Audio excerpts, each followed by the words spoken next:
the best in the land, we all shall stand. Let's give a cheer, the time is here. Clap and salute, boot and a boot.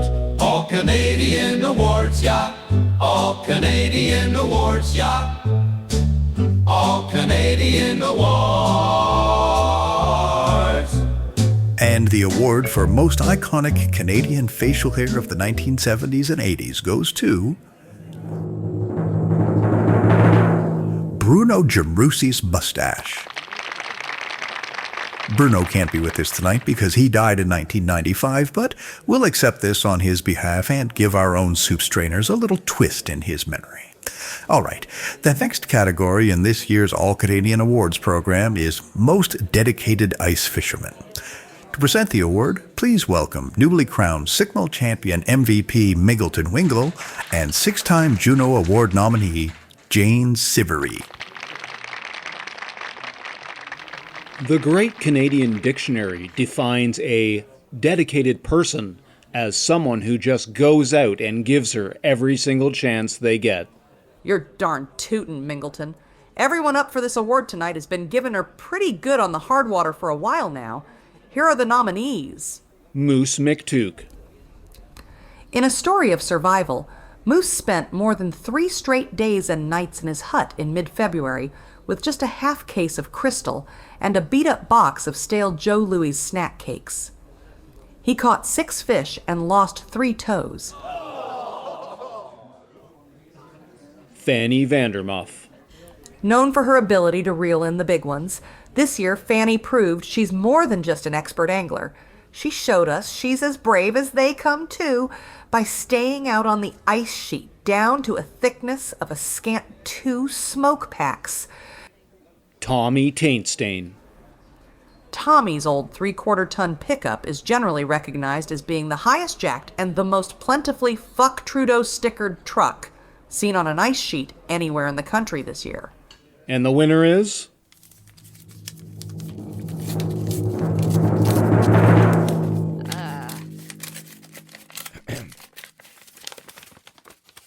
The winner is Tommy Taintstain.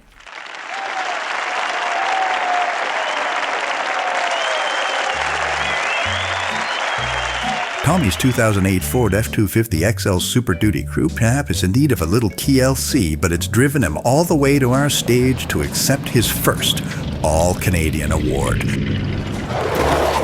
Congratulations, Tommy. Thanks, Gordo, and thanks to everyone who voted.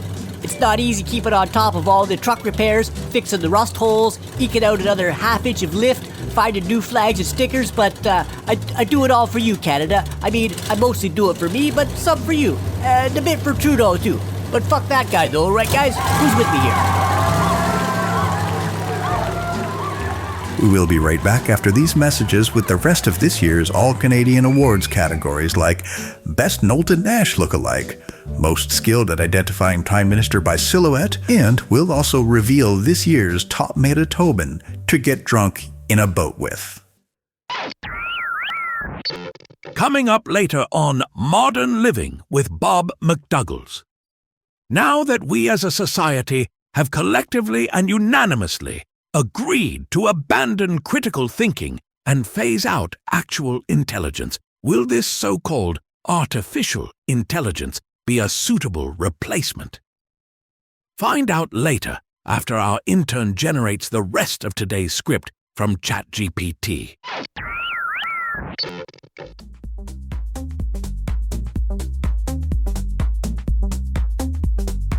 Are you out of work thanks to that prick Trudeau, chronically on the pogey? Is it hard to find enough ambition to get off your dirty couch to make some more friggin' money this month? Perhaps unlike me, you weren't eligible for a 6-figure pension at the age of 31? Well, have we got the solution for you? At Pierre Poilievre's Certified Unique New Training, we offer intense 15-day, 14-night instructional courses that build on your previous work experience, or lack thereof. And we will get you into the job market as soon as you get another couple of days rest and get psyched up to get back out there. Perhaps you'd like to be a fully licensed electrician? No? Too dangerous? How about an excavator operator? Don't like early mornings, eh? Well, there's lots of careers to choose from. Here's one of our satisfied customers. Hi, my name is James, and I'm from Balaclava, and I just got a new job as Felis Catus, a domestic house cat. Look, I was already spending 17 hours a day laying around napping, snacking, and licking myself anyways, so I figured I might as well be getting paid for it. Polyevra's new program really worked for me. Our professional counselors with more than 3 weeks of combined industry experience have a more than 43% success rate at getting trainees placed in full-time homes in the community of their choice within 3 years of graduation. Sign up now at www.gov.cay.gec.gmail.corn.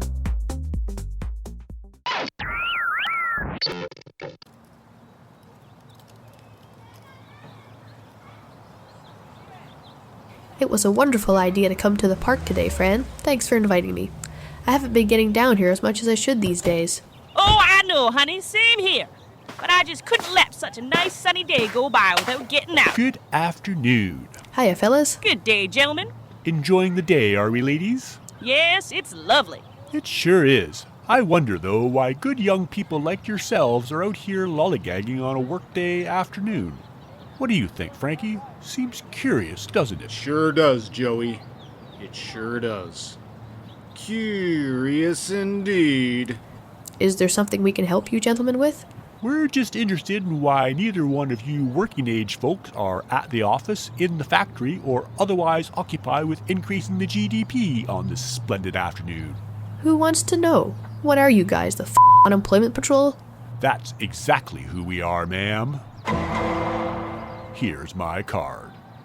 Now, we're going to need to see a pay stub or an ID badge or something that proves gainful employment, or else we're going to have to take you downtown. You wouldn't like it downtown. They put you to work down there, don't they, Joey? They sure do, Frankie. We know all about downtown, you cross-eyed cock-leg motherfuckers. Here's my card. Wait, you're undercover unemployment patrol too? From what detachment? We're from Sullivan Township, you sanctimonious taint lickers. Now leave us alone so that we can catch some actual between-job criminals. Is that too much to ask, fellas? No, ma'am. Sincere apologies. We'll leave you to it. You have our information. Please, get in touch if you need any help. Fat chance us needing any help from you two slobbering spunk trumpets. Now bugger off. Go hump your hats. Girl, can you believe those guys? I've seen better undercover work at Canadian Tire. God, look at them two chuckleheads. It's hard to find good help these days. Unemployment patrol. Why ain't you at work? Unemployment patrol. Get a job, you lazy jerk. Unemployment patrol. Yeah, yeah, yeah.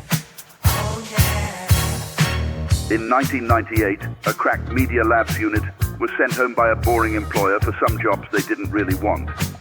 These men promptly settled into a life of leisure in the Parkdale Underground. Today, employed by the Liberal government, they stalk the pool halls, parks and beaches as undercover officers. If the businesses in your town have trouble finding staff, if no one else can help, and if you can find them, maybe you can hire the Unemployment Patrol. Unemployment patrol. Yeah, yeah, yeah. Oh, yeah. We all remember playing with the barrel of monkeys, which was a barrel of cheap plastic crap. That's the way kids' games used to be, and they loved it. Well, the 1970s were a much simpler era, and these, my friends, are modern times. From the same company, we are pleased to bring your family and your modern entertainment demands the thrill and excitement of a shipping container full of live gorillas. After spending 4 weeks crossing the ocean jammed in a sea can, these silverback gorillas are confused, starving, mad as hell, and ready to tear the face off the first person they see. We'll drop the container off at the residence of your choice, open the doors, and let the festivities begin. Order now, as gorillas are going extinct and supplies are limited, even for wealthy white guys. Also, check out our other exciting products for neighborhood mayhem for smaller budgets, like the backpack full of murder hornets and the matchbox full of bedbugs.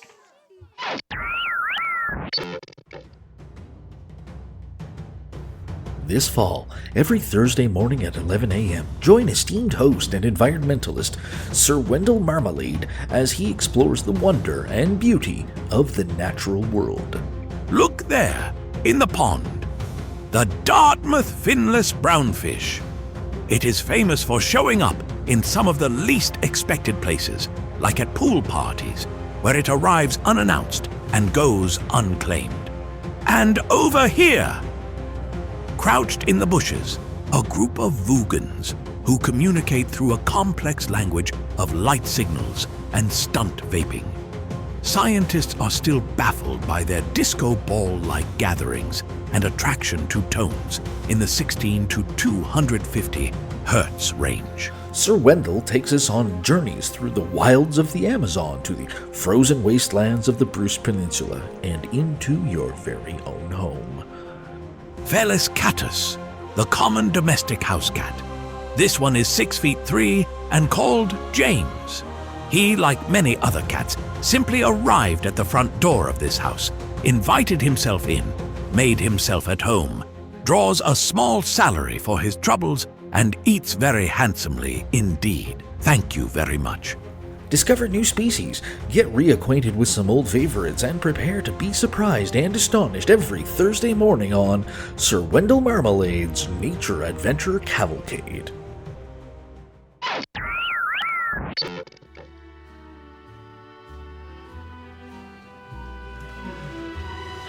Meet Dr. Splenetic Manhole and Dr. Sandra Wiffleball, husband and wife super surgeon team.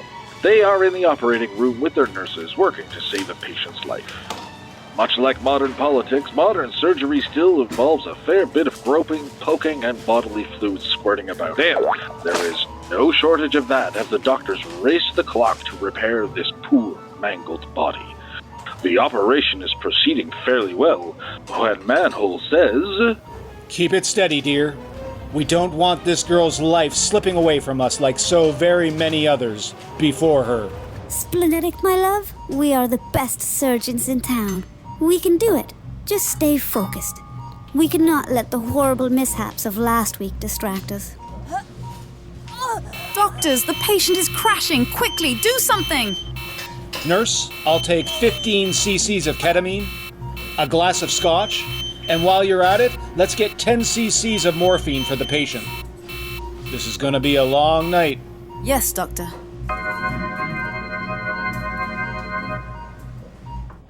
Several hours later, Hospital Director Bradley Fudgson finds the two exhausted doctors in the hospital cafeteria and offers his congratulations. Well, Manhole, I understand you and Wiffleball here saved that girl last night. Well done. And that was quite a mess when they brought her in. Dougie's still mopping up the parking lot. Yes, Fudgson, we did. But it wasn't easy. A lot was on our minds yesterday. Now you stop that, Doctor. You're much too stressed out. Here, have one of my Malignant Mellow cigarettes. They're the ones with the asbestos tip. You know, Sandy, I'll admit it, that it's been hard working here at the hospital, saving lives every day. But I'll be damned if I ever put a Malignant Mellow in my pert and pouty lips. I'm a cool carcinogen man, just like my father before me and his mother before him. You know that. Yes, of course. How forgetful of me. Go easy on her, Manhole. She's just... Pack it in, Fudgson. I don't need a bureaucrat like you telling me how to... Doctors, I'm glad I found you. Come quick. The girl is waking up from surgery and is asking to see you both.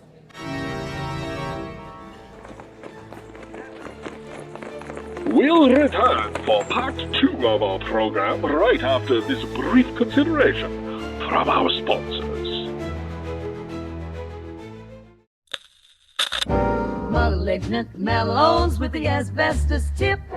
Light one of these darts up and give her a good rip.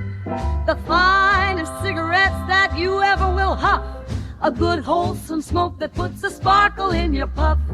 Malignant Mellow. Now available in king size for the gents and slims for the ladies and children.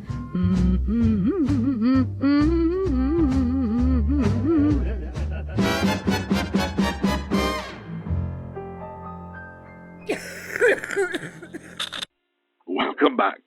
We pick up our story in the young patient's hospital room. She came in with no identification. She can't remember her name, where she lives, or even her own cigarette brand preference. Attending surgeons Dr. Splenetic Manhole and Dr. Sandra Wiffleball look on with uncertainty at her bruised and swollen head.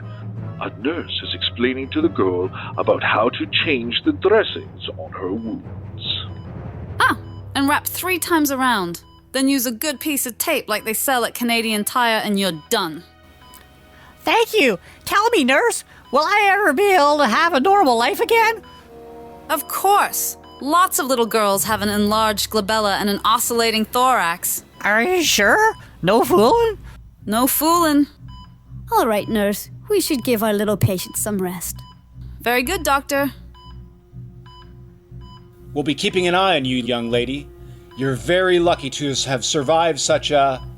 Tell us, what were you doing to get these injuries? I don't really know. The last thing I vaguely remember is something tall, maybe? I don't know, a beanstalk or a fire tower? There was this man in a really rusty Trans Am driving by. Well, whatever it was, you can thank whatever deity you believe in for saving you. Hell, Satan! Yes. Well, rest up and we'll check in tomorrow morning. Good night. Good night, doctors.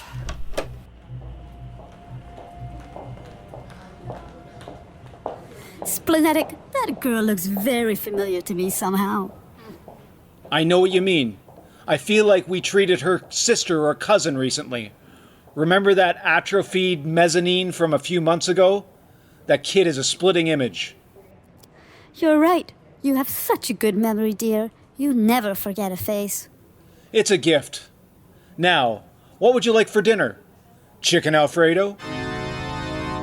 Spicy taco salad? Cold duck soup? Will Wiffleball have the chicken or the soup? Will the freshly stitched up young patient remember who she is, and will her parents finally show up to claim her? Will the nurse learn that her new wife's ex-husband is dating her late brother's erstwhile psychotherapist? Tune in again next week for the thrilling conclusion when you'll hear Wiffleball say... Darling, I could have sworn we had a whole jar of gentleman's relish here in the break room fridge. What in the hell is going on around here?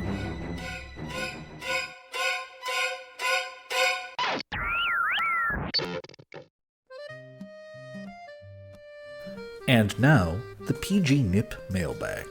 Well, we've been getting lots of fan mail this fall, which in itself has been quite impressive since we don't actually have a mailing address. What do we got in the mailbag today there, Bob? Well, let's see. 2 overdue web hosting bills, a cease and desist order from Bayshore Broadcasting, an offer for new windows from Renewal by Anderson at 10 times the retail cost, and oh, here's one. Here's a postcard with a very naughty scene on it that we just got from a listener. Wow, I can't even believe this actually went through Canada Post without the authorities getting involved. Did you see this, Byron? Good Christ. Anyway, Jessica from Dornoch, Ontario writes and says, I've really been enjoying the new PGNIP episodes. The quality of the humor is just getting better all the time. What's your secret to keeping these things funny in these very unfunny pre-apocalyptic times? Is it just drugs? Great question, Jessica. Michael, let's start with you. I knew I had to step up my humor production in a very short time so as not to lose the interest of our subscriber base, which includes many connoisseurs and also Andy. And so I just went with some high-dosage Chinese funny pills from AliExpress. Most of them get seized at the border, but I do manage to get enough to keep on giving her. Great answer. Byron? Well, I took an online course in witty radio banter and really stepped up my, my funny talk speeches, Yeah, money well spent. For me, I went out and got the beta version of the Google Brain implant surgically installed at my local Staples store. And my favorite thing to do is upload old videos of Randy Savage, Randy Benders, and Randy Skippin onto it. Oh, and there's my mail order funny pills too. What's that? Ooh, we've got a new fax coming in hot off the presses here from a Jagbeat in Ottawa. I swear this fax machine has been the most useful tool in the whole studio. Anyways, Jaggy says, "Hi guys, I love your show, especially the parodies of certain high-ranking politicians, but just wanted to let you know that I am tired of being forgotten by the public. The NDP is a viable political party in Canada. Can you please give me the respect I deserve by mocking me as well?" Jag who? Never heard of him. Is he one of those independent senators? Beats me. Anyone can become a Canadian senator just by winning a radio quiz show these days, it seems.